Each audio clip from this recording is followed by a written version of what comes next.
ومعا نخطو أول خطوة ثقة في الله سنفعلها ونصيب الهدف المرجو. احجز مقعدك من الآن موعد صحوتنا قد حانا، بطل القصة أنت فسطر بالإصرار لها عنوانا، بالإصرار لها عنوانا. بادر فالتسويف خديعا سيمر بنا الوقت سريعا، واحذف من قاموسك هذا كل معاني الضعف جميعا، كل معاني الضعف جميعا. خذ نفسك نحو التغيير، لا فائدة من التبرير، وتمتع بالثقة بقدر لا يدفعك إلى التقصير. الحلم له سور عالي لا يعلوه سوى الأبطال، ما المانع أن تصبح بطلا في لعبة رفع الآمال، في لعبة رفع الآمال. السلام عليكم ورحمة الله وبركاته. أبطال أولى إعدادي، عاملين إيه؟ يا رب تكونوا بخير. السنة دي بداية جديدة وسنة جديدة عليكم، كل سنة وانتم طيبين. النهاردة إن شاء الله هنبدأ مع يونت 1، بداية جديدة ومهمة جدا ومنهج جديد مختلف عن المرحلة الابتدائية كلها. لازم تاخد بالك وتركز معايا. تعال نشوف يونت 1 بيتكلم عن ايه. قبل ما نبدأ، رب اشرح لي صدري ويسر لي أمري واحلل عقدة من لساني يفقه قولي. نبدأ بسم الله. Let's start. يونت 1 بيتكلم عن الديجيتال لايف. بيتكلم عن الديجيتال لايف، يعني الحياة الرقمية. ديجيتال لايف معناه الحياة الرقمية. يعني ايه ديجيتال لايف؟ الحياة الرقمية دي عبارة عن أي استخدام للتكنولوجيا عموما في حياتنا اليومية. أي استخدام للتكنولوجي ده اسمه ديجيتال لايف، حياة رقمية. ديجيتال يعني رقمي، ديجيتال يعني رقمي. أي حاجة متعلقة بالتكنولوجي، أي حاجة متعلقة بالتكنولوجي. تعال نبدأ كده نشوف إن شاء الله الريدنج بتاع ليسن 1 و 2. أول حاجة بيتكلم عن a day in my digital life، يعني يوم في حياتي الرقمية. ده العنوان، التايتل بتاع الريدنج، يعني a day يوم في حياتي الرقمية. Good morning، صباح الخير. Hi everyone, my name is Tariq and I wanted to share my digital day with you. يعني Hi everyone، مرحبا بكم جميعا. My name is طارق، أنا اسمي طارق. And I want to، وأريد أن share، أشارك. خلي بالك كلمة share مهمة جدا. share معناها يشارك، وبيجي معايا سنة أولى حرف الجر with، وبيجي معاه حرف الجر with. share my digital day، أنا عايز أشارك معاكم الديجيتال day. digital day قلنا معناها يوم رقمي. I always start my morning by checking my phone، يعني أنا دايما start. يعني كلمة start معناها يبدأ. start معناها يبدأ. أنا ببدأ دايما المورنينج، الصباح بتاعي. طب الأوبزيت بتاع كلمة start يا سنة أولى؟ finish، ينهي أو ينتهي، أو end معناها ينهي أو ينتهي. يبقى أنا دايما ببدأ المورنينج بتاعي، الصباح بتاعي by checking. كلمة باي معناها بي أو بواسطة، مهمة جدا. باي معناها بي أو بواسطة، وبيجي بعدها فيرب في اي ان جي. باي بيجي بعدها فيرب في اي ان جي، عشان كده قلت باي تشيكينج. باي تشيكينج يبقى ببدأ صباحي بتصفح. كلمة تشيك معناها يتصفح أو يفحص أو يتحقق منه. يبقى أنا ببدأ صباحي بتصفح ماي فون، الموبايل بتاعي والتليفون بتاعي. I usually have 3 or 4 messages from my school friends. يعني أنا عادة بيكون لدي 3 or 4 messages أو 4 messages. يعني messages رسائل from من my school friends من أصدقائي في المدرسة. Sometimes أحيانا my cousin ابن عمي from Alexandria sends me funny pictures. أحيانا ابن عمي من اسكندرية sends me. كلمة send معناها يرسل. send معناها يرسل. me بيرسل لي funny pictures يعني صور مضحكة. كلمة funny pictures معناها صور مضحكة. صور مضحكة. at breakfast في وقت الإفطار. at breakfast I often use my tablet to search for news. يعني في وقت الإفطار أنا غالبا كلمة often سنة أولى معناها غالبا. كلمة often معناها غالبا أستخدم my tablet التابلت بتاعي الكمبيوتر اللوحي بتاعي to search for. مهم جدا كلمة search for معناها يبحث عن. search for يبحث عن. search for يبحث عن. news الأخبار. كلمة news الأخبار. my favorite app shows me interesting facts about animals and space. يعني التطبيق بتاعي المفضل. كلمة app يعني تطبيق. اختصار كلمة application. اختصار كلمة application يعني تطبيق. التطبيق المفضل بتاعي shows me بيعرض لي interesting facts يعني حقائق مدهشة ورائعة about عن animals الحيوانات and space والفضاء. كلمة space يعني الفضاء. space يعني الفضاء. I never eat without looking at something on my screen. I know it's not a good habit. يعني أنا عمري ما أتناول شيء without. كلمة without معناها بدون. كلمة without معناها بدون. looking at يعني النظر فيه. something شيء ما on my screen على الشاشة بتاعتي أو الموبايل بتاعي.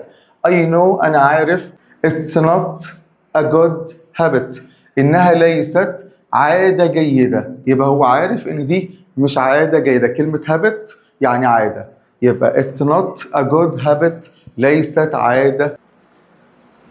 digital devices at school. digital devices at school يعني الأجهزة الرقمية في المدرسة بتاعتي. يبقى كلمة digital device يعني جهاز رقمي. digital device كلمة device يعني جهاز. devices أجهزة. at school في المدرسة.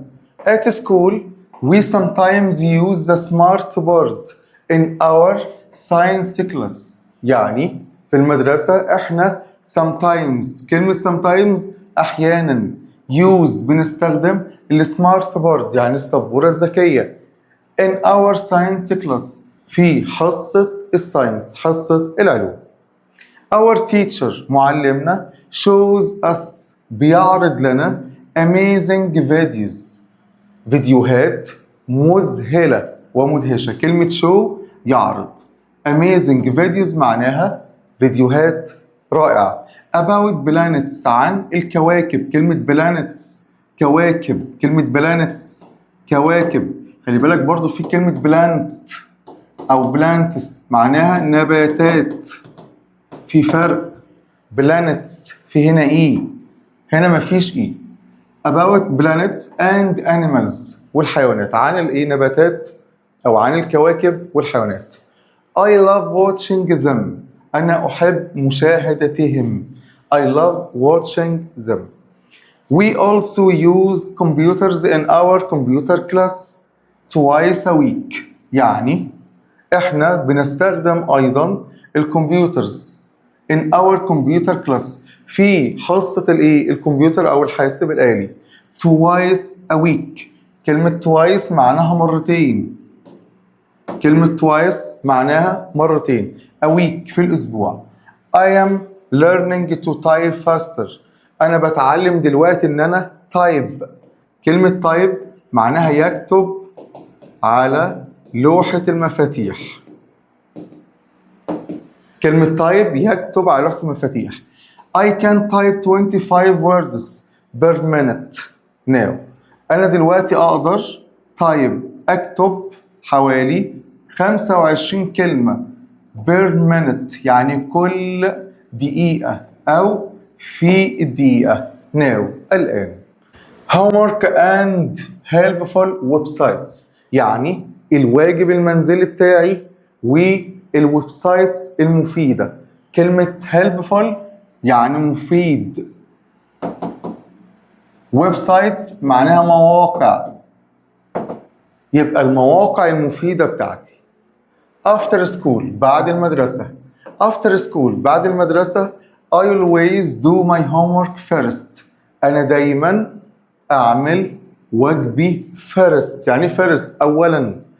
I usually search for information on my laptop when I need help with my projects. يعني أنا عادة search for يعني search for يبحث عن، search for يبحث عن information معلومات، search for يبحث عن information معلومات on my laptop على اللابتوب بتاعي when عندما I need help عندما أحتاج إلى المساعدة with my projects في المشاريع بتاعي. كلمة project يعني مشروع، project مشروع. My favorite website has lots of useful information for students يعني الموقع بتاعي الفيفوريت المفضل has لديه lots of الكثير من useful information من المعلومات المفيدة for students من أجل students اللي هم الطلاب. games, books and healthy habits. games الألعاب، books الكتب، والعادات الهيلثي الصحية، عكس healthy unhealthy. in the evening في المساء. in the evening I sometimes play online games with my friends يعني أنا أحيانا I sometimes معناها أنا أحيانا play ألعب online games ألعاب online أو عبر الإنترنت with my friends مع أصدقائي. we usually play for 1 hour إحنا عادة بنلعب لمدة ساعة. يبقى play for معناها يلعب لمدة 1 hour. hour معناها ساعة، hour معناها ساعة والمقصود بها الوقت. then we stop بعد كده we stop بنتوقف. my parents always remind me to take breaks from the screen. والدي دايما remind قلنا كلمة remind معناها يذكر me يذكرني to take breaks to take breaks. كلمة take break معناها يأخذ استراحة. take break يأخذ استراحة from the screen من استخدام الشاشة بتاعته أو الموبايل بتاعه. before bedtime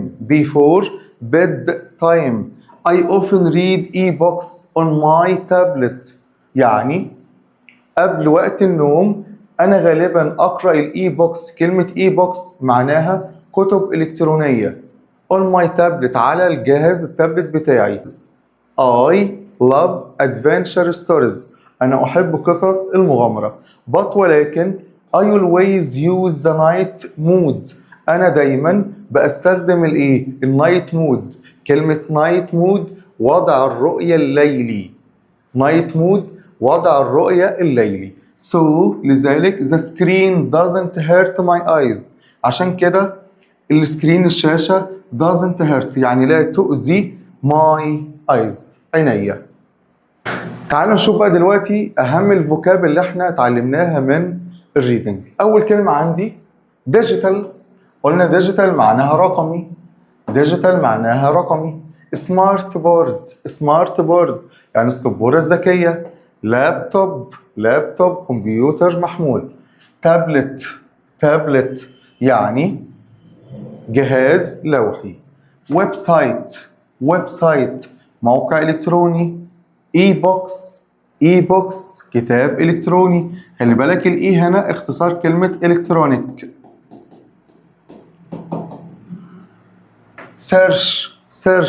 سيرش يبحث وبيجي معاه حرف الجر فور، يبحث عن. سكرين شاشة. نايت مود يعني وضع الرؤية الليلية. نايت مود وضع الرؤية الليلية. وتعالوا دلوقتي نشوف قطعة مهمة جدا، listening مهم.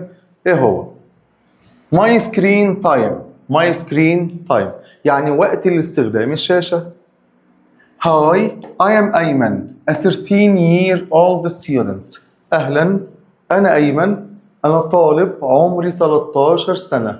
لو أنت خدت بالك كلمة student ده اسم، ده كله صفة. a 13-year-old عشان كده قالها year ما قالش years. طالما الكلمة تقع ما بين شرطتين كده يبقى أعرف إن الكلمة دي لازم تكون مفرد. I love my digital life يعني أنا أحب حياتي الرقمية. Every day كل يوم I spend about 3 hours on my smartphone. كل يوم أنا أقضي حوالي 3 ساعات on my smartphone على الهاتف الذكي بتاعي. I use social media أنا أستخدم السوشيال ميديا to chat with my friends and watch funny videos on the internet. أنا بستخدم السوشيال ميديا عشان أتحدث مع أصدقائي وأشاهد الفيديوهات الفاني المضحكة on the internet على الإنترنت. It's fun من الممتع but sometimes ولكن أحيانا I spend too much time online. أنا أقضي وقت كثير جدا online. My mom says مامتي بتقول I need to reduce my screen time. ماما دايما بتقول أنا محتاج إن أنا reduce أقلل. كلمة reduce يقلل. My screen time وقت استخدامي للشاشة. Why ليه؟ Because it affects my sleep لأن ده بيأثر على السليب بتاعي على نومي. She is right هي بتكون فعلا على صواب. Sometimes I feel tired in the morning يعني أحيانا أنا أشعر بالتعب in the morning في الصباح. Balance screen time with real life. كلمة بالانس مهمة جدا. بالانس معناه التوازن. خلاص؟ التوازن ما بين الايه؟ وقت استخدام الشاشة والريل لايف الحياة اليومية أو الواقعية. The main idea الفكرة الرئيسية. I also use my tablet for homework. أنا أيضا أستخدم التابلت بتاعي عشان الهومورك الواجب. Like researching for projects. Like هنا جاي بمعنى مثل البحث عن الايه؟ البروجكتس المشاريع. Digital devices are great but I think we need to balance them with outdoor activities. الأجهزة الرقمية كلمة digital devices أجهزة رقمية بتكون great رائعة but ولكن I think أعتقد we need إن احنا محتاجين اللي احنا balance نوازن them نوازن ما بينهم with. خلي بالك إن دايما balance يجي معاه حرف الجر with. outdoor activities ما بينهم وما بين الايه؟ الأنشطة. كلمة outdoor معناها الخارجية. كلمة outdoor activities معناها الأنشطة الخارجية. The hybrid bus. The hybrid bus يعني الأتوبيس الهجين أو الحافلة الهجينة. كلمة hybrid معناها هجين يعني خليط. طيب in أسوان في أسوان Egypt has launched its first hybrid bus in أسوان. يعني مصر أطلقت. كلمة launched معناها أطلقت its first hybrid bus أول حافلة ليها في أسوان. الحافلة اللي هي الهايبريد دي بتشتغل أو بتدور بإلكتريسيتي الكهرباء and ديزل ووقود الديزل. the bus الأتوبيس ده runs on يعني بيشتغل أو بيدور both electricity and diesel بكل من الكهرباء. كلمة electricity يعني الكهرباء and diesel وقود الديزل. helping reduce ده بيساعد reduce على تقليل. كلمة reduce يعني يقلل أو تقليل البولوشن التلوث and protect the environment أو the environment وحماية الانفايرمنت اللي هي البيئة. The bus was made by an Egyptian company يعني الأتوبيس ده صنع بواسطة شركة مصرية and includes modern technology like smart navigation and quiet engines يعني بيشتمل على تكنولوجيا حديثة like مثل smart navigation اللي هي الملاحة الذكية خلاص and quiet engines ومحركات هادئة. A greener smarter journey يعني رحلة أكثر ذكاء وحفاظا على البيئة. Vision 2030 يعني رؤية 2030 لمصر. The hybrid bus الأتوبيس الهجين ده supports Egypt's vision 2030 for clean smart cities يعني الأتوبيس الهجين supports كلمة supports معناها يدعم أو يساند رؤية مصر. كلمة vision معناها رؤية 2030 for clean smart cities من أجل مدن ذكية ونظيفة. Most parts of the bus are made locally creating jobs يعني معظم الأجزاء اللي موجودة في الأتوبيس بتكون مصنوعة من locally يعني بتكون مصنوعة محليا وكمان creating jobs بتوفر jobs وظائف. This bus is just the start of Egypt's journey to greener smarter transportation. الأتوبيس ده بيكون مجرد start يعني start بداية لرحلة مصر إلى نقل. كلمة transportation معناها نقل transportation يعني نقل transportation يعني نقل إلى نقل smarter أكثر ذكاء وgreener يعني أكثر حفاظا على البيئة.